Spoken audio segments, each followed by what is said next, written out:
Welcome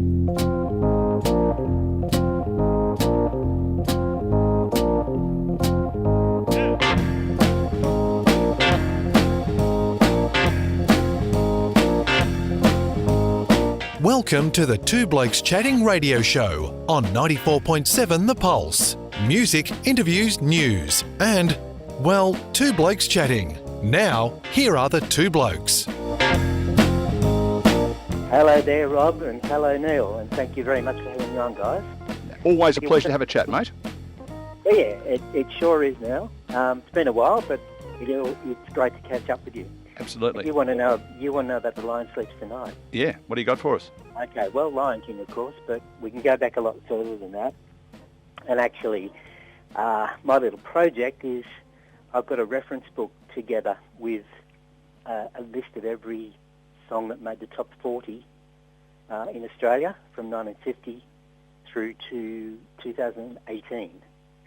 And Lion Sleeps Tonight is there, but it's long before 61. It's by an American group called The Weavers, and at that stage it was called Wimoweh. Mm-hmm. And a couple of people have put it out as the title, but even before that, it was an African folk song, so it was just picked up and modernised, I suppose. Bit of a ballad by The Weavers, but then, of course, we got the pop culture onto it with the tokens. Absolutely. Now, we're going to talk about your project, because that's the primary reason we've got on, apart from the fact that we wanted to just test you out to see if you knew anything about Wimoweh/Lion Sleeps Tonight. And we'll refer to that book in a moment, but this is a moment of great confession to the listening audience. There's a lot of people who think, gee, Neil Butler knows a lot about songs from the 1960s, 70s and 80s, and I've got to say that you're about 80% of my source of truth. So, sadly, any reputation I had for knowledge in Geelong is about to be completely destroyed.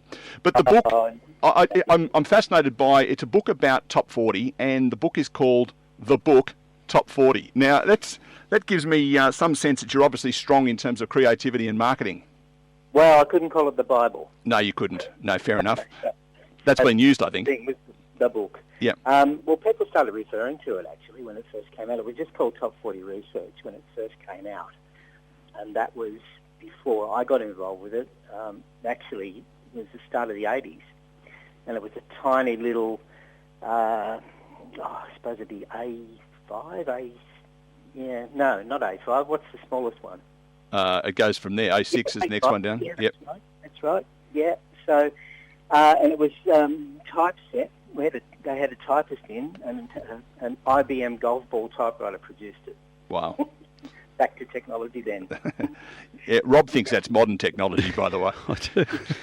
It was called Top 40 Research to start with, and then people started calling it the Bible, and then the book, and so we just latched onto that as being, the commonality. That's what it was called. So we just went, okay, the book. So take us back earlier than 1980. Obviously, your interest in music is well and truly part of your life. In fact, I've never seen a bigger collection of 7-inch singles, Rob, that you've ever seen. And you say to Stephen, "Can you find this one?" He goes, "Yeah." Like, he looks at you like you've got two heads. Of course I can. So how did your collection of music and your interest in all this start off all those years ago? Well, I was just listening to the radio when I was a young bloke, and I actually got pretty sick late primary school, and I was just listening to the radio, and so we're talking late 60s there, and this thing came on, and it was Love Child by Diana Ross and the Supremes. I went, wow, this is great. And I thought, I better investigate this. So down at the local record shop, a lot of people would remember going into record shops and picking up the leaflet that gave you the weekly top 40. A lot of us did that. And so I started doing that, and then I started wondering, well, why is something going up 10 places and something else doesn't, and dropping down? So I just got into the stats of it, I suppose. And that's where it came from, and I was lucky enough for about 10 years to actually work in the industry. So I spent, more than 10 years actually. I spent a fair bit of time actually compiling the weekly top 40s for the Austereo network, if I can say that. We've heard of them. They're a small group, but not quite as big as 94.7 The Pulse. That's them. That's right. Yeah. So that's the brief history of me. And then one of the people that I spoke to was Jim Barnes, and at that stage... Brackets, not the same one, close brackets. Well, he says to me he was Jim Barnes before James Swan became Jimmy Barnes. Going to crack the name. So, yeah, it's a good little party trick because you see Jim Barnes on the cover and people go, oh, is that Jimmy Barnes? And if I think, oh, well, I want to quickly get through this conversation, I say, yeah, of course it is.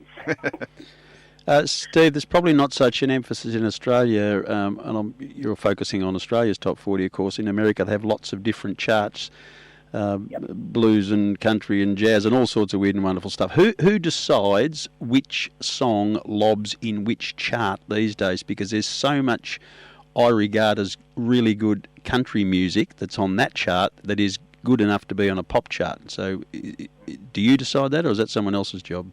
Oh, no. Well, we do compile our own top 40 each week from sources that we've got from the internet, basically.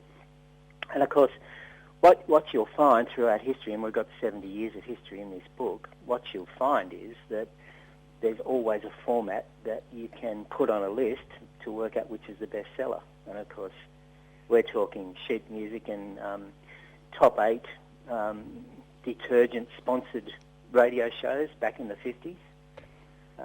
Then all the way through to 78s, 45s, then CD singles. They delved into cassette singles for a while, but that was a disaster. And then the advent of the download. And these days it's downloads that determine what's on the chart. So you'll find, for instance, a couple of weeks ago we lost Kenny Rogers, as you know, guys. We did. And for 5 seconds, because the iTunes charts change about once every 20 minutes, for about 5 seconds he had 8 songs in the top 10. Wow. Because he knew when to fold them and when to hold them, didn't he? Yes. And so it's purely on sales, is that what you're saying? So if Keith Urban has a song that I reckon should be in the pop chart, but it doesn't sell well, it lobs in the country chart. Is that the way it works? Well, we don't delve into country charts, Rob, but you do find that brand new country tracks like that recent Keith Urban song. Now you can refresh my memory on here. What was that called? Something about. Don't know. I listen to it, but I don't get caught up in titles. I just bop along. Yeah. But anyway, it was started last month, and I think it peaked about 15 for 5 minutes on the download chart. Yeah. So it's they do go up. And I guess not only has the format of buying the music and all that sort of changed, and the statistics and so forth, just the whole industry around, back in the old days, you hear stories of Elvis Presley walking in with an acetate under his arm and handing it over to a record to a DJ. These days it's a monstrous machine, and therefore someone sitting at the top of the tree decides in fact what goes out, doesn't it, surely? Well, quite correct, actually. It's become a completely different animal these days. And I suppose the change here is akin to the 60s when you recorded, you had the stringed instruments in the background and the full orchestra in some cases. And then someone would say, take one, and off they'd go. Of course, now it's all digital.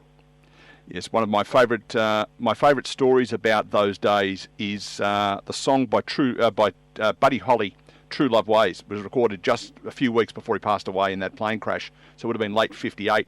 And if you ever listen to that track, you hear the introduction. The track that's on one of his best hits has the introduction where he asks for a pitch, as in, the piano pitch, and says, right, let's go.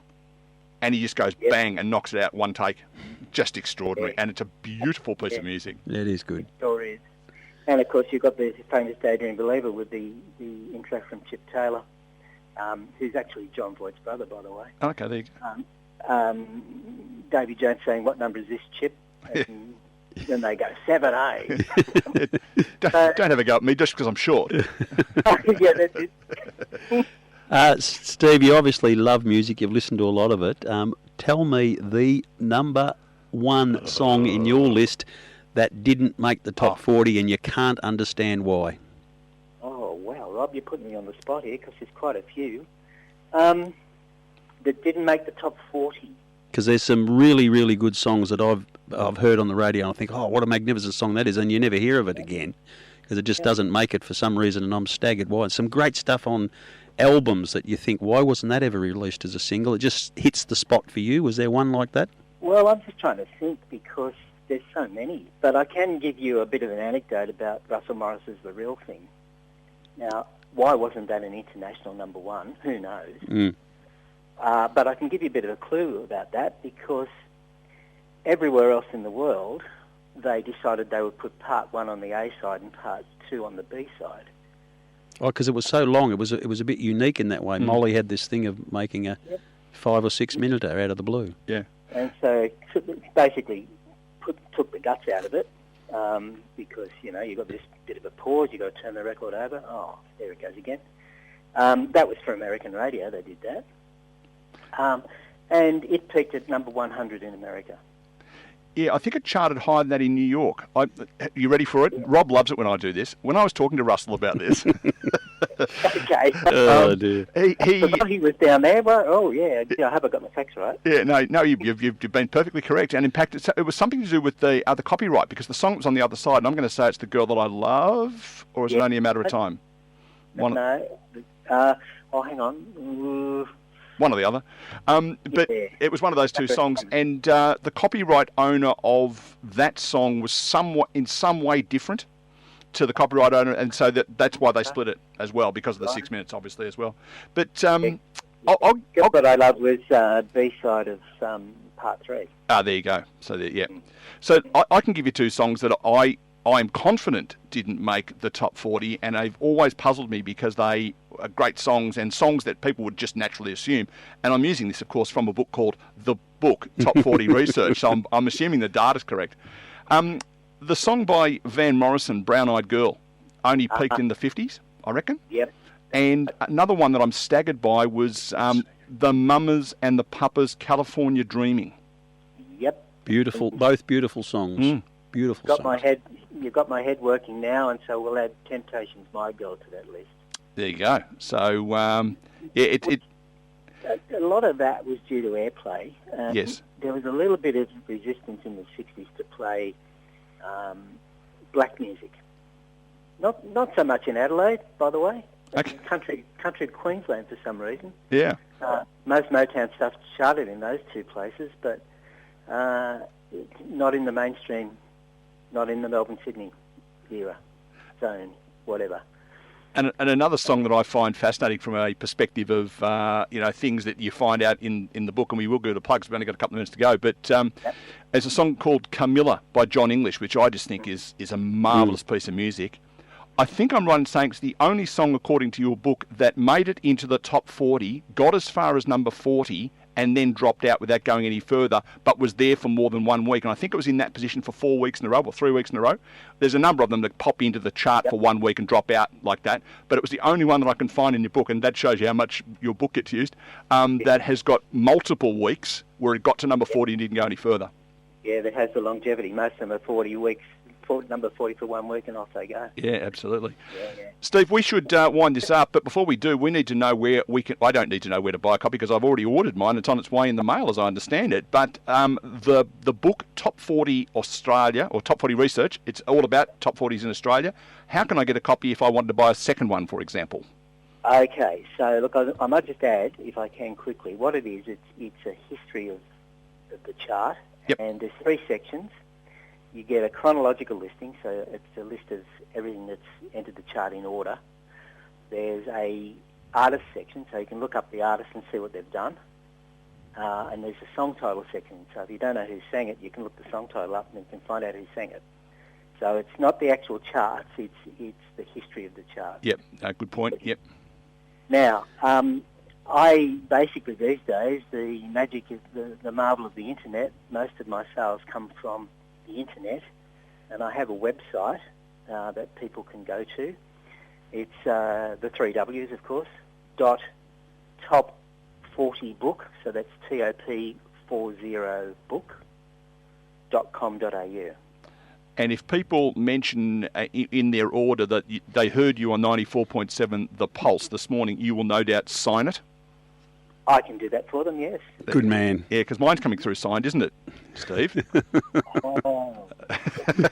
My last one was. I've actually got I've got copy edition 7, 8, and 9, and this is episode 10 in the series. Steve, it's... You know, I was sending out so many the other day. It's been phenomenal, the reaction I've got to this. I've got a print run of 500 and I've sold a quarter of them already. Wow. Rob... So apologies if I didn't sign yours, Neil. Oh, mate, I'll have to just bring it up to the Central Coast at some stage. He lives in the most magnificent part of Australia, up on the Central Coast, just south of Newcastle. I'm very careful not to say this to too many Victorians, and don't repeat this, please, but I find that as a much nicer part of Australia than the surf coast. But I'm a bit reluctant to say it out loud. Well, fortunately, you even said it on the radio. Steve, it's a thrill to have a chat. We might see, because at one stage, Steve and I, on a previous radio program I did, we got our top 5 songs of the 60s, 70s and 80s each, and we compared them. We might try and do that at some stage during the year if we're still doing this program, but I'll give you a bit more warning than I did this week. What do you reckon? That sounds like a great idea, Nick. Steve, quickly, tell me the name of the song that was in the top 40 in Australia for the longest period of time. Well, that also changes now too with downloads, but if we can go pre-download, the answer to that is Dancing in the Dark, Bruce Springsteen. Well, I would never have guessed that. 47 weeks. I was going to go American Pie or something, so well done. Beat Fernando by 1 week. Fernando was another good one, yes. Yeah. No, Rob's all over his soundtracks, and he remembers Sound of Music being number one soundtrack for about 743 weeks at number one or something, wasn't it? That was Sound of Music and Oliver. They were inspirational movies when I was a kid. We better stop. The typesetter's got Sound of Music stuck at number 1 and left it there for 7 years. That could be it. I reckon that might be it. We better get going, Steve. Great to have a chat. We'll get back in touch with you soon. Might have another chat on one of these programs if you're up for it. Thanks, guys. It's a pleasure. Always great to talk to you. Good on you, mate. Thanks, mate. Steve Skeins there from the Central Coast of New South Wales with his book called The Book, Top 40 Research. And there's my secret. Now everyone thinks, all those people used to think I knew what I was talking about. Nah, that's him. He's got all the work. So Google Top 40 Book if you want a copy of that, because if you're a music nut, that would be fascinating reading. Top40book.com.au. It's about $90 or something. I bought one during the week, so it's just a great resource to have.